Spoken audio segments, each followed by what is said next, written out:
Welcome! In front of me I have GARMIN Lily 2 active, and I'm gonna show you how to stop a workout on this watch.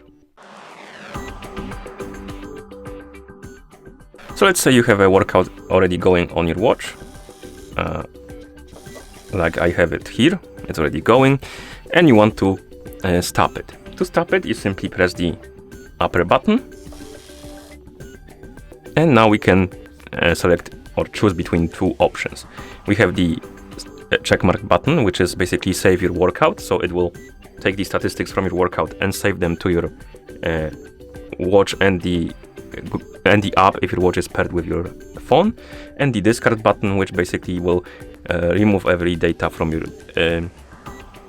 workout, so it won't be saved on your watch and your phone. So select one of the options, then tap on the checkmark to confirm if there is a confirm button, and after that the workout will be stopped like this. And that's how you start a workout on this watch. Rather, stop the workout on this watch. Thank you for watching. If you found this video helpful, please consider subscribing to our channel and leaving a like on the video.